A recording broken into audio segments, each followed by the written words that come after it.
This is my update for Russian military operations in Ukraine for September 14th, 2022. And before I get into what is going on now, I kind of want to backtrack to my update on September 9th, 2022.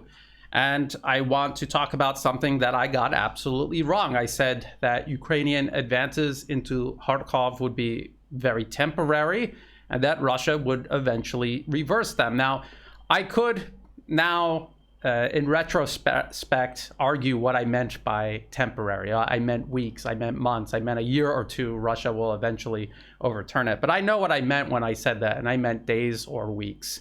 It will be overturned, and it most definitely is not going to be overturned in days, and it most likely will not be overturned in the next couple of weeks.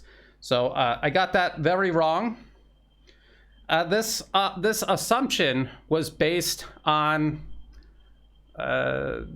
Russia being heavily invested in keeping Kharkov. I honestly believe that they were invested in keeping Kharkov. Russian military forces clearly have the ability to stop a very, very large Ukrainian offensive. They did so around Kherson. And so I simply assumed, and that is the wrong thing to do, assume, unless it's a very well-educated assumption, I assumed that they would be able to stop Ukrainian forces much sooner. But the disposition of Russian forces in and around Kharkov did not support that assumption. There were few, if any, regular Russian forces, and there were probably the lesser of what the militias had to offer were in that area. Let's put it that way. And this is something that even pro-NATO analysts have admitted, that Ukraine went into Kharkov, it was practically undefended. A lot of Russian sources are also saying this, and they're very upset as to why this is. And a lot of analysts, including myself, have since then pointed out the reason why this is. This is the limitations Russia has placed on itself by conducting this as a special military operation. Now, who got this right? Who got this right? The Duran got this right. Alexander Mikuris, and repeated by Alex Christoforou of the Duran, they absolutely got this right.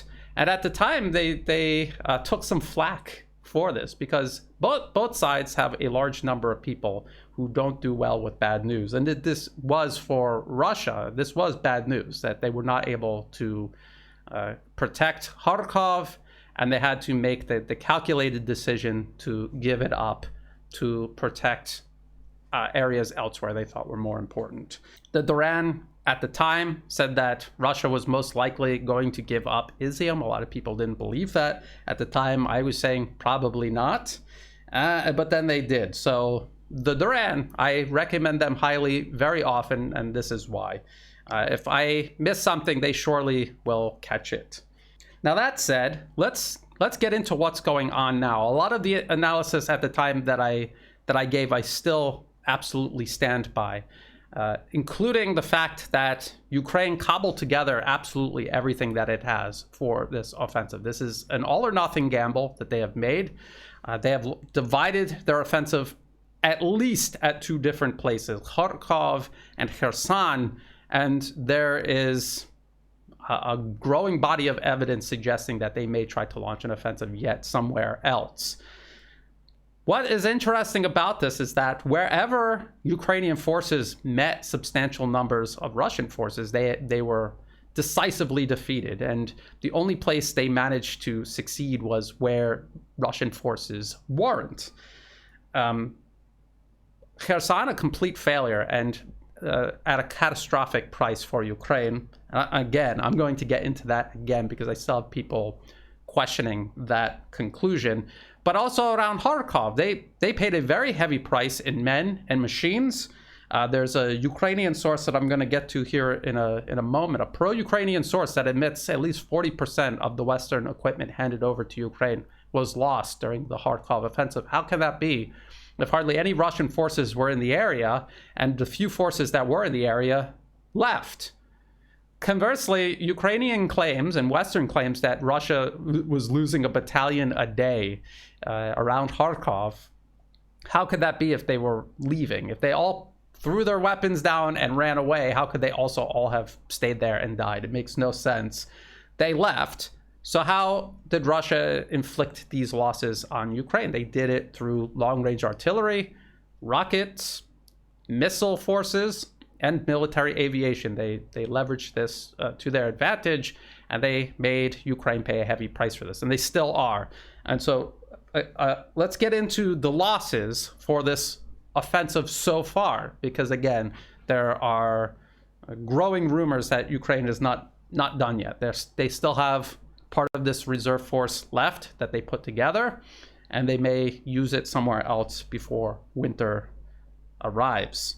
So the Kherson front, let's go to the Kherson front. I've gone over this many times. This article from the Washington Post, wounded Ukrainian soldiers reveal steep toll of Kherson offensive. This is the Washington Post admitting this. And this is the Washington Post corroborating what the Russian Ministry of Defense has been saying. 5 Ukrainian dead for every Russian. This is what Ukrainians were claiming, that they were outgunned. They were constantly tracked by Russian drones they were unable to do anything about. The Ukrainian forces were the constant victims of Russian electronic warfare. They were unable to make any significant gains, save for these villages right at the fringe of Russian-held territory. And their grip on these villages are tenuous at best. And the article will be in the video description below. It goes into much greater detail than that regarding how lopsided the fighting was between Ukrainian and Russian forces. Where Russia puts up defenses, stands and fights consistently throughout this entire conflict, Ukraine has no chance of defeating them. Now, what about the Kharkov front? The Kharkov front. Let's look at this CNN article. The rot runs deep in the Russian war machine. Ukraine is exposing it for all to see, but are they really? This is what the CNN article says. Many of Russia's problems, poor and inflexible leadership, sour troop morale, inadequate logistics, and hardware beset by maintenance issues, have been evident since the beginning stages of the war more than 7 months ago. CNN also says, the Russian military's hollow core, including tanks that were easy prey for Ukrainian ground troops and trucks that didn't have the right tires to traverse Ukraine's landscape, was quickly exposed by tactics ill-suited to the blitzkrieg Putin had planned. And they're basing all of this, they're revisiting all of this because of the success Ukraine had at Kharkov. And again, the link to this will be in the video description below, and you can listen to the whole thing. It's a podcast, War on the Rocks, Ukraine's Kharkiv operation, and the Russian military's Black Week. And this expert that they have on is Ukrainian-born pro-NATO expert Michael Kaufman from the Center for Naval Analyses, and he's cited all across the Western media continuously. And he says that Russia had hardly any forces in Kharkov, and they had the absolute worst of the militia forces there guarding Kharkov. So Ukraine practically went into an undefended area, and they took this territory. And now you have the Western media claiming, see how incompetent and weak Russia's military was? Well, you went into an area where Russia's military actually wasn't. Where they were, around Kherson, Ukraine suffered catastrophic losses. Think about the implications of what that really means. Now, on Telegram, there is a channel called Legitimacy, and they are claiming that Ukraine lost up to 40% of the Western equipment transferred to them since February around Kharkov, this Kharkov offensive. It's not hard to understand why that is. Ukraine started this conflict out with hundreds of tanks, a huge amount of artillery. They had a lot of anti-air systems, S-300 and other Soviet Russian designed anti-air systems. They went in with a very formidable military. Plus they were starting to receive Western weapon systems as well. They also had a thriving, well, somewhat thriving military industrial complex of their own, producing weapons. So they had everything at their disposal at the beginning of this conflict. Russia began eliminating it. This is why they turned to the West to replace their losses. Russia then began eliminating these Western systems being sent. HIMARS, over half of the HIMARS that the US said have been destroyed by Russia. During the Kharkov offensive, they have video of a Russian attack helicopter taking out another HIMARS launcher. So if you're combining Russian and Ukrainian claims about what transpired in Kharkov, they probably lost between 1 and 2 brigades worth of men and equipment around Kharkov, and probably 3 to 5 brigades around Kherson. And this is all based on Kiev itself admitting before this offensive was launched that they were losing 100 to 200 men a day dead, which means probably anywhere between 200 and 300 to 500 and 600, probably maybe even up to 1,000 injured every single day. This is between 1 and 2 brigades dead every month, and maybe 2 to 3 or more brigades in wounded every single month. And then you lose 3 to 5 brigades just in this push toward Kherson, and another 1 or 2 around Kharkov. These are huge losses, catastrophic losses. Russian casualties. We keep hearing about these huge Russian casualties. What is the source of these numbers? And if you look for what the source is, it's Ukrainian general staff. The same Ukrainian general staff who in their daily reports writes Russia or Russian with a lowercase r. Very, very childish and unprofessional for, a general staff to do. They're the ones making these claims. Are these substantiated? No, they're not. There's no evidence of this. If you go to the Ukrainian general staff's Facebook, if they have any photographs of destroyed or seized Russian equipment, they're going to post it up. Anything they can, they will post it up. And even in the middle of these offensives, they haven't had much to show for. Yes, during these offensives, Russia's losses will increase, but it's still a fraction of what Ukraine is losing. So what about the Western media's reaction to this offensive overall? Well, I have repeatedly cited this Washington Post article talking about the Kherson offensive. Here is the New York Times, the critical moment behind Ukraine's rapid advance. It says, "No one is spiking the football yet. I think it really demonstrates to the world that the Ukrainians are capable of conducting complex offensive operations." This was U.S. Undersecretary of Defense for Policy Colin Kahl, and I've gone over entire briefings that he's given from the Pentagon. But is that true? Is this the Ukrainians proving that they are capable of conducting complex offensive operations? Well, one operation around Kherson was a catastrophic failure, and the one that was a success was taking territory where hardly any Russian forces were present.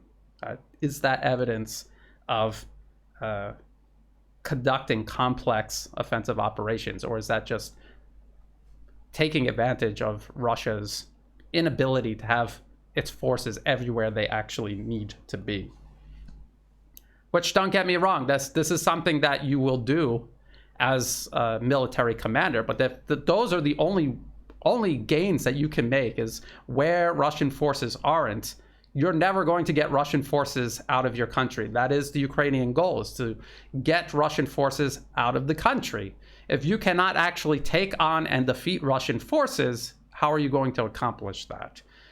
Versus Russia, who, if they want to reverse this problem, all they have to do is remove the self-imposed restrictions they've placed on themselves by fighting this as a special military operation. There is this from the BBC. Ukraine war, what will Russia's losses mean for Putin? They're acting as if Russia has been losing this conflict since February 24th, since they launched this military operation into Ukraine.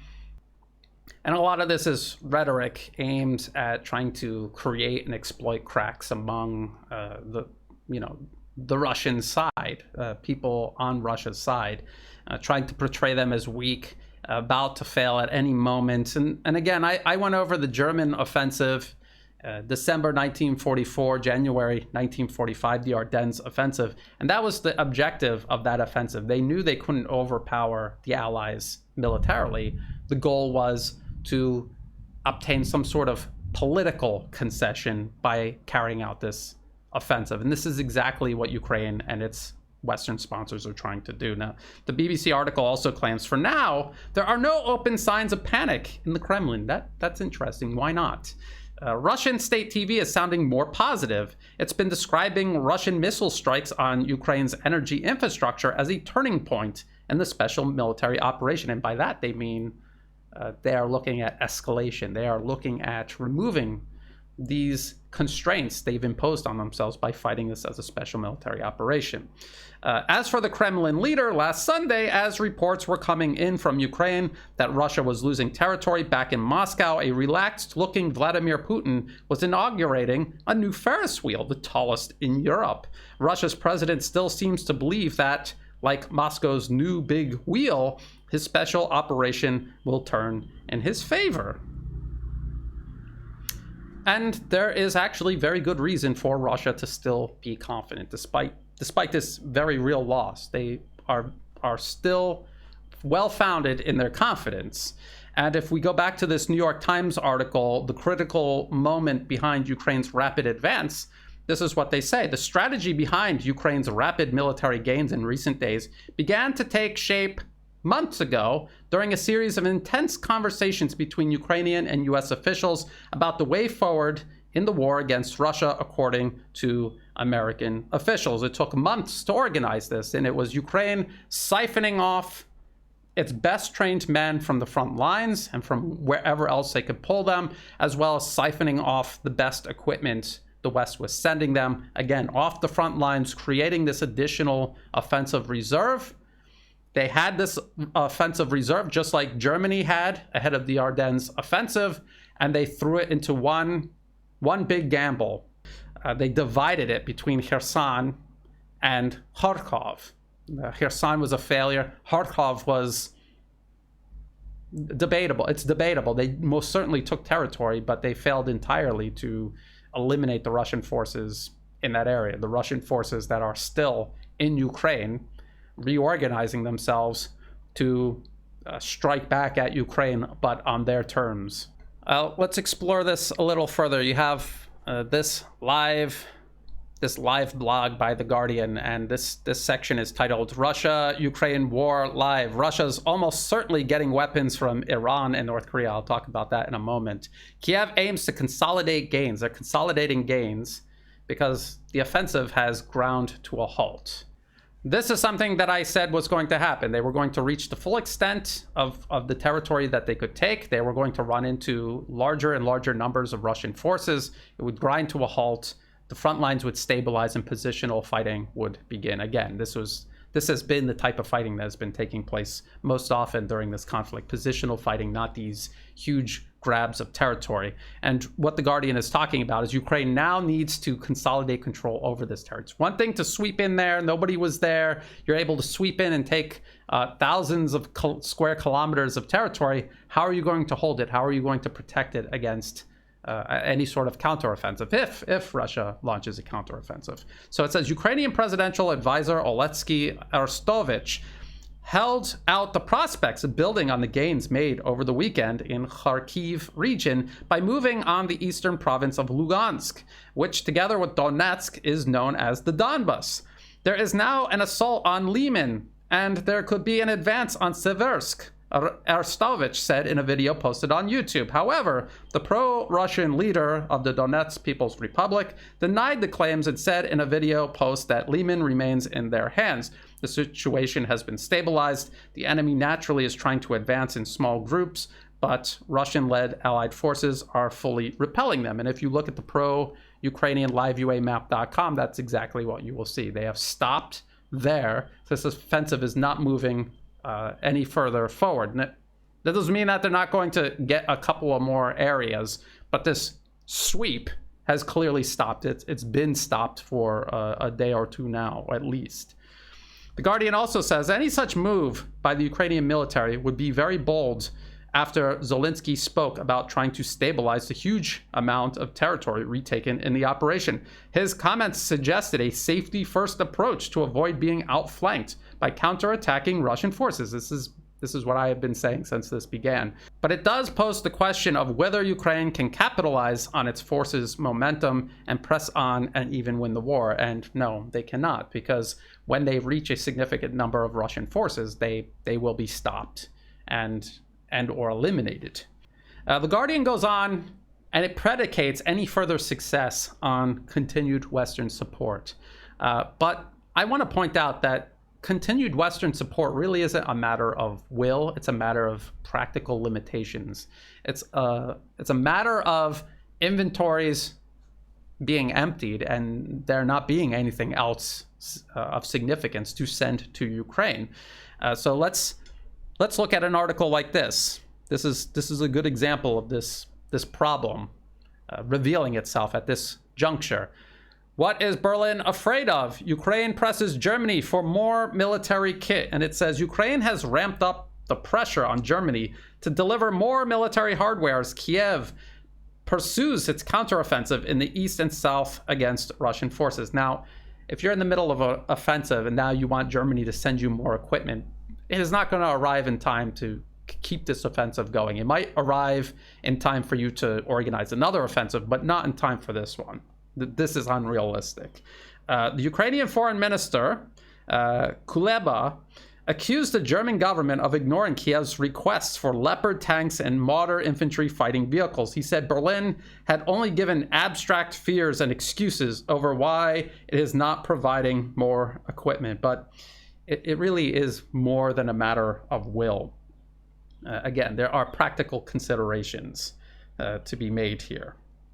First of all, Russia can retaliate against Germany if Germany decides to support Ukraine any further. They can just turn off the gas completely, entirely. And then what is Germany going to do? Look at this article here from CNN.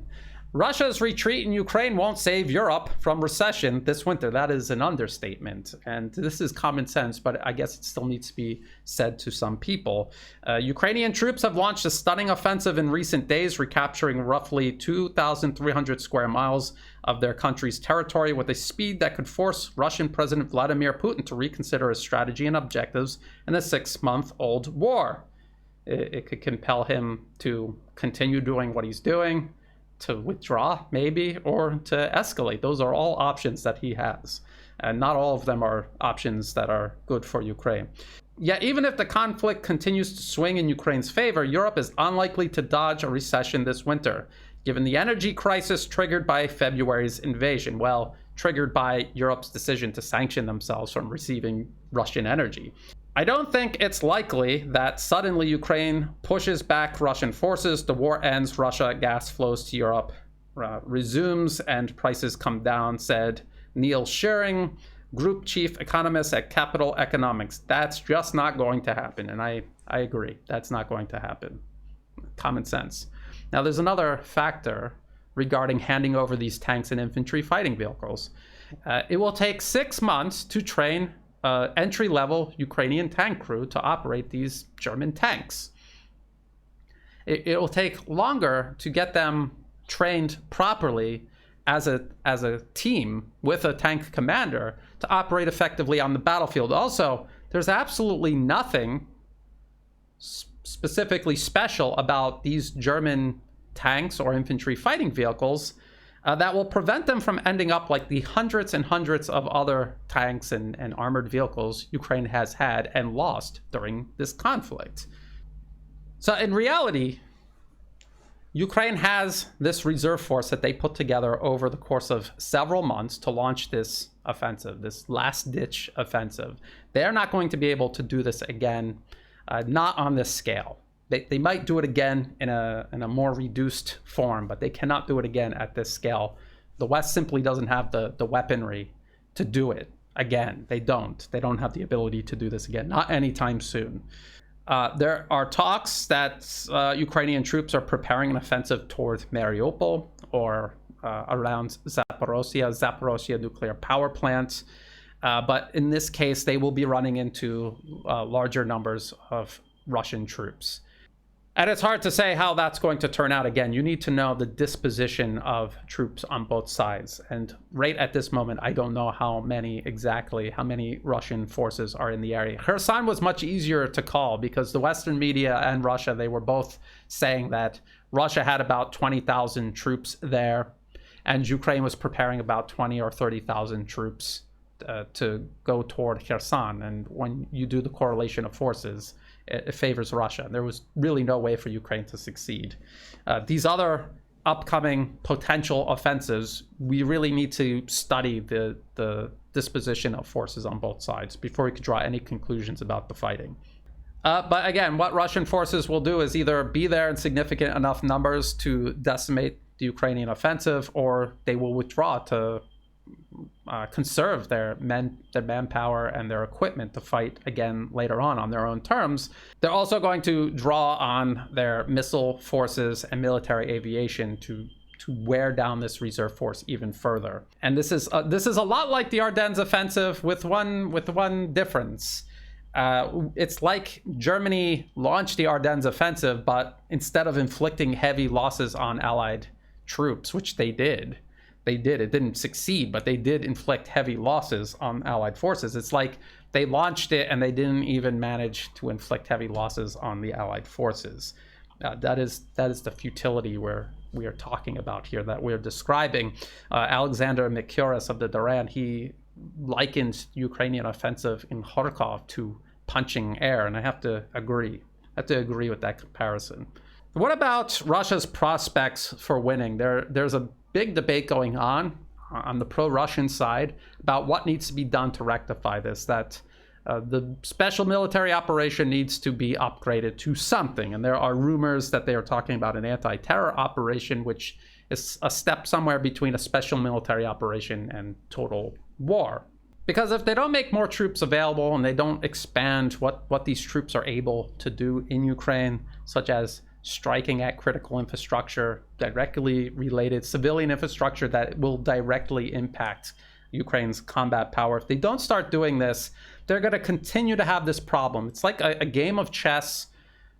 Both sides have given up a number of pawns. They're moving their pieces into position. Now it's time to decide which of your high-value pieces you're going to give up. And they decided to give up Kharkov so that they could keep Kherson, keep Russian troops available to defeat any sort of offensive, perhaps around Zaporozhye or Mariupol, and to continue pursuing their offensive in the Donbas region. That has still been going on this entire time. So they gave up Kharkov. At the end, they may still be able to win this as a special military operation, but they might have to make this very difficult decision again to give something up, to keep everything else, to continue moving towards an ultimate end to the special military operation in their favor. If they escalate it to an anti-terror operation, they can bring in more troops. They can allow those troops to do much more on the battlefield. They can expand the type of targets that they have been hitting, and they can escalate this in terms of raising the cost for Ukraine as a whole, and ultimately for their Western sponsors.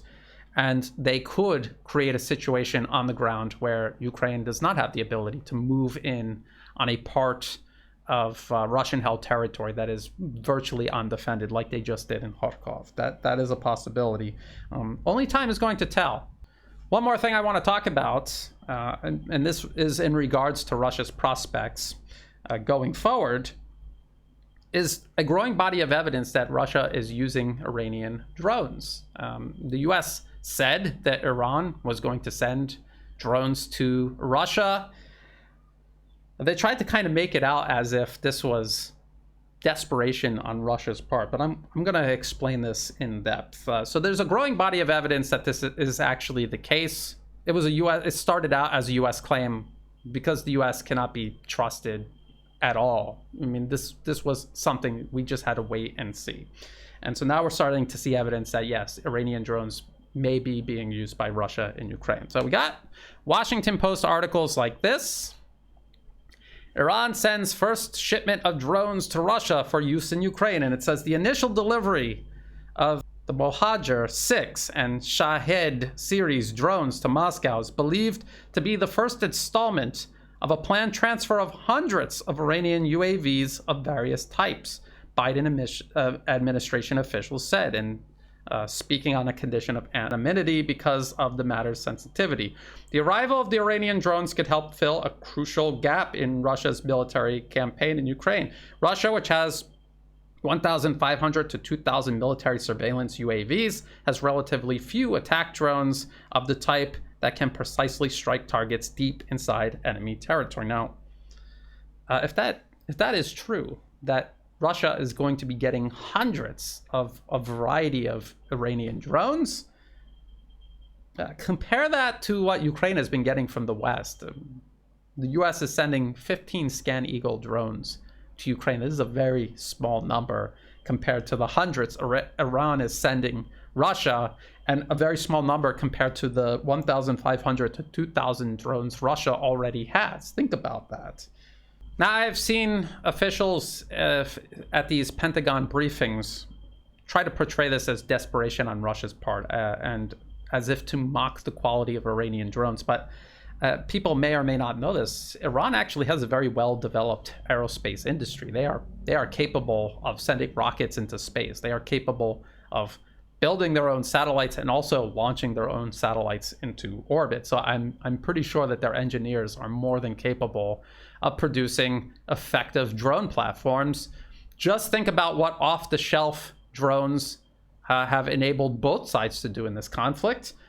Just think about the critical role off-the-shelf drones are already playing in this conflict, and then think about what will happen if you have a very skilled team of engineers set to create their own drones for warfare, what the outcome will be.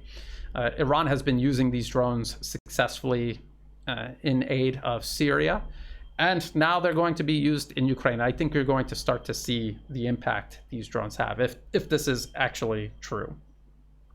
The US has also accused Russia of attempting to acquire ammunition from North Korea. So we have articles like this from the New York Times. Russia is buying North Korean artillery, according to US intelligence.